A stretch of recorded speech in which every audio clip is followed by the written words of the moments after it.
Hello guys, welcome back to my YouTube channel. আহি গল ভাল খবৰ যিসকল ৰাজ্যৰ লাখ লাখ মানুহে ৰেশন কাৰ্ডৰ বাবে আবেদন কৰিছিল তেওঁলোকৰ বাবে এটা অতিকৈ বিয়া খবৰ আহিছে বা যিসকলে নতুনকৈ ৰেশন কাৰ্ডৰ বাবে আবেদন কৰিছিল তেওঁলোকৰ নামবিলাক কৰ্তন হৈছে বা আপোনাৰ সেই যদি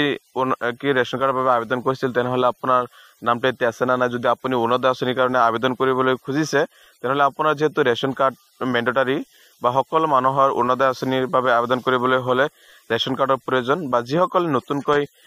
বনাইছে তেওঁলোকৰ সকলোৰে নামবিলাক কৰ্তন হৈছে যিসকলৰ ৰেশন কাৰ্ডত পৰিয়ালৰ সংখ্যাটো কম আছিল একজন বা দুইজন এনেকুৱা সকলৰ বা তিনজনৰ কিছুমানক ডিলেট কৰি দিছে বা তেওঁলোকৰ নামবিলাক কৰ্তন হৈছে আৰু যদি নামখন লিষ্টত আছে না সেইটো চেক কৰিবলৈ হলে গুগলত গৈ সাৰ্চ কৰি দিব rcms.assam.gov.in নাইবা মই এই ভিডিঅ ডিসক্ৰিপচন তলত ডাইৰেক্ট লিংকটো দি দিম এইটো লিংকৰ পৰা এটা পেজত আহিলে 3 ডটৰ পৰা ডেস্কটপ সাইট মোডটো কৰি ল'ব নহলে আপোনাৰ ইয়াত ৰেশন কাৰ্ডৰ যেটো অপচন হেটো আপুনি নাপাব যেটো আপুনি মোবাইলত চেক কৰিছে তেনেহলে ফাৰ্ষ্ট 3 ডটৰ পৰা ডেস্কটপ সাইট মোডটো কৰি ল'ব তাৰ পিছত ৰেশন কাৰ্ডৰ পৰা ৰেশন কাৰ্ড ডিটেইলছ বুলি যেটো অপচন দিয়া আছে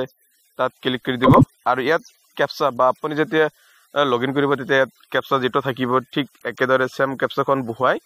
ভেৰিফাই অপচনত ক্লিক কৰি দিব লাগিব আৰু ভেৰিফাই অপচনত যেতিয়া ক্লিক কৰিব তেতিয়া আপোনাৰ কাৰণে কিছুমান স্টেপ আহিব আৰু সেই স্টেপখন আপুনি পনপৰতে এনেকৈ চাব লাগিব আপোনাৰ ষ্টেট বা আপোনাৰ ৰাজ্যখন এত অটোমেটিক সিলেক্ট থাকিব তাৰ পিছত ডিস্ট্ৰিক্ট বা আপুনি যিখন ডিস্ট্ৰিক্টৰ পৰা ৰেশন কাৰ্ডৰ বাবে আবেদন কৰিছিল বা আপুনি যিখন ডিস্ট্ৰিক্ট হয় সেইখন ডিস্ট্ৰিক্ট আপুনি ইয়াৰ পৰা সিলেক্ট কৰিব লাগিব আৰু ডিস্ট্ৰিক্টখন সিলেক্ট কৰি দিয়াৰ পিছত আপোনাৰ জিলাৰ আন্ডাৰ যিখন আপোনাৰ সাপ্লাই যেটো হয় ফুড যেটো আছে যেনেকৈ হেইটো ডিস্ট্ৰিক্ট সিলেক্ট কৰি দিব বঙাইগাঁও যেটো মই সাৰ্চ কৰি আছো বঙাইগাঁও ডিস্ট্ৰিক্ট সেইকাৰণে বঙাইগাঁও বুলি সিলেক্ট কৰি দিব আৰু তাৰ পিছত এনেকৈ আপোনাৰ যিকেটা স্টেপ আছে সেম মই যিদৰে ইয়াত সিলেক্ট কৰি আছো আপুনি ঠিক একেদৰে সিলেক্ট কৰি দিব তাৰ পিছত আপোনাৰ মহকুমাখন সিলেক্ট কৰি দিব আৰু মহকুমাখন সিলেক্ট কৰি দিয়াৰ পিছত আপোনাৰ যিজনৰ আন্ডাৰত আপুনি ৰেশন কাৰ্ডৰ কাৰণে আবেদন কৰিছিল বা যাৰ পৰা আপুনি সুলভ মূল্যৰ বিলাক লাভ কৰিব তাৰ পিছত আপোনাৰ সুলভ মূল্যৰ দোকানীজনৰ নামখন ইয়াৰ পৰা সিলেক্ট কৰিব ইয়াত সম্পূৰ্ণ লিষ্টখন আপোনাৰ মহকুমাৰ আন্ডাৰত যিকেইজন সুলভ মূল্যৰ দোকানী আছে সম্পূৰ্ণ নামটো আহিব আপোনাৰ ইয়াৰ পৰা আপোনাৰ নামটো বা যিজন ৰেষ্টুৰেণ্ট দোকানীৰ ওচৰত আপুনি আপোনাৰ নামটো অন্তৰ্ভুক্ত কৰাৰ কাৰণে আপুনি দিছিল বা যাৰ পৰা আপুনি সুলভ মূল্যবিলাক গ্ৰহণ কৰে তাৰ নামটো ইয়াৰ পৰা সিলেক্ট কৰিব ফাৰ্ষ্ট টাইম আৰু সিলেক্ট কৰি দিয়াৰ পিছত আপোনাৰ ইয়াৰ বহুত নামবিলাক থাকিব আপোনাৰ যেহেতু মহকুমাৰ আন্ডাৰত যিমান সুলভ মূল্যৰ দোকানী আছে সকলৰ নামবিলাক ইয়াত থাকিব আৰু তাৰ পিছত আপোনাৰ স্কিম যেটো বুলি চাবলৈ হৈছে স্কিম অপচনটো সিলেক্ট কৰিব লাগিব তাৰ পিছত ষ্টেটাস আৰু তাৰ পিছত এনেকৈ সকলোবিলাক যেতিয়া শেষ হ'ব তেতিয়া আপুনি ভিউ ৰিপৰ্টত ক্লিক কৰিলে হ'ব ইয়াৰ পৰা সিলেক্ট অল কৰি দিব কাৰণ AAY আৰু যিবিলাক সকলো ধৰণৰ যেটো কাৰ্ড আছে বা আপুনি যিখন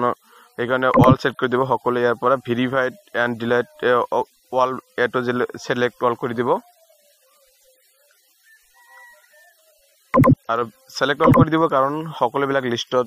চাও পাৰিব কাৰণ কাৰ তাৰ পিছত নামটো কৰ্তন হৈছে সম্পূৰ্ণ জানিব পাৰিব আৰু সৰ্টিংৰ পৰা select village ration card wise যেটো আছে হেটো সিলেক্ট কৰি দিব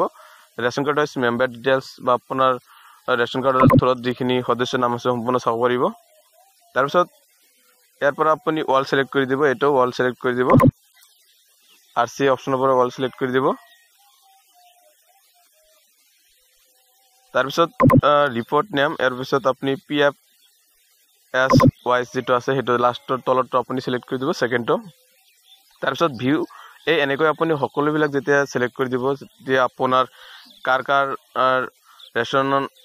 কাৰ্ড হৈছিল তথাপি আপোনাৰ নামবিলাক ডিলিট হৈছে সম্পূৰ্ণ চাব পাৰিব লগতে ভেৰিফাই কাৰ আছে সম্পূৰ্ণ চাব পাৰিব এপ্ৰুভ লিষ্ট বা কোন সকলৰ ভেৰিফাই হোৱা নাই সম্পূৰ্ণ লিষ্টখন দিয়া থাকিব আৰু তাৰ পিছত ভিউ ৰিপৰ্ট অপচনত ক্লিক কৰি দিলে আপোনাৰ সেই লিষ্টখন আহি পৰিব আৰু তেতিয়া আপুনি সেই লিষ্টখন যদি ডাউনলোড কৰিব খোজে তেনেহলে ডাউনলোড কৰিব পাৰিব আৰু যদি এয়া চাবলৈ হৈছে ফাইন নেক্সট বুলি যেটো আছে তাত ক্লিক কৰি আপুনি PDF বা এক্সেলত আপুনি ডাউনলোড কৰি ল'ব পাৰিব লিষ্টখন আৰু আপুনি যদি মোবাইলত সাৰ্চ PDF খন ডাউনলোড কৰে তেনেহলে আপুনি 3 ডটৰ পৰা ফাইন্ড অপচন এটা পাব ফাইন্ড অপচনত গৈ আপোনাৰ নামটো সাৰ্চ কৰি দিব নাইবা আপোনাৰ ৰেশন কাৰ্ডৰ নম্বৰটো বহাই দিলে তাৰ পিছত আপোনাৰ ইয়াত লেফ্ট সাইডত চাবলৈ গৈছে কেতিয়া এপ্ৰুভ হৈছে কেতিয়া নামবিলাক ডিলিট কৰিছে সম্পূৰ্ণ লিষ্টবিলাক চাব আৰু যেহেতু ডিসেম্বৰ মাহৰ পৰা 10 তাৰিখৰ পিছৰ পৰা সকলোবিলাকৰ মানুহৰ নামবিলাক ডিলিট হৈ আছে চাবলৈ গৈছে ডিলিটেড এনেকৈ দিয়া আছে বা কেতিয়া হৈছে 16/12/2024 তাৰ পিছত এপ্ৰুভ কেতিয়া হৈছে সম্পূৰ্ণ ইয়াত দিয়া আছে এপ্ৰুভ বিলাকৰ যি হেগলৰ এপ্ৰুভ হৈছে আৰু নতুন বিলাকৰ কিছুমান ডিলিট হৈছে কাৰ ডিলিট হৈছে এনেকৈ আপুনি লিষ্টখন ডাউনলোড কৰি চাব পাৰিব আপোনাৰ ফাইণ্ড অপচনত গৈ নিজৰ নামটো সাৰ্চ কৰিলেও চাব পাৰিব আপোনাৰ লিষ্টত যেটো ৰেশন কাৰ্ডৰ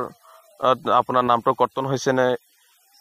এপ্ৰুভ হৈছে সম্পূৰ্ণ এনেকৈ চেক কৰিব পাৰিব আৰু মই ভিডিও ডিসক্ৰিপচনৰ তলত ডাইৰেক্ট লিংকটো দি দিম আৰু হেটো লিংকৰ পৰা আপুনি সেম প্ৰসেছত আহি আপুনি চাব পাৰিব আপোনাৰ নামটো ঠিক আছে নে যদি আপোনাৰ ইয়াত নামটো ডিলিট হৈছে তেনেহলে আপুনি অৰুণোদয় আঁচনিৰ কাৰণে আৰু আবেদন কৰিব নোৱাৰিব যদি আপুনি অৰুণোদয়ৰ কাৰণে যোগ্য হয় যদি আপোনাৰ ৰেশন কাৰ্ডৰ পৰা নামটো কৰ্তন হয় তেনেহলে আপুনি আৰু অৰুণোদয় আঁচনি ধন নাপাব বা আপুনি অৰুণোদয় আঁচনি যিখন ফৰ্ম সেইখন ফৰ্মও নাপাব সেইকাৰণে আপোনাৰ কাৰণে চেক কৰাটো অত্যন্ত প্ৰয়োজনীয় কাৰণ ইয়াত যদি নামটো অন্তৰ্ভুক্ত নাথাকে তেনেহলে আপুনি আৰু অৰুণোদয় আঁচনি বা আৰু যিকোনো ধৰণৰ চৰকাৰী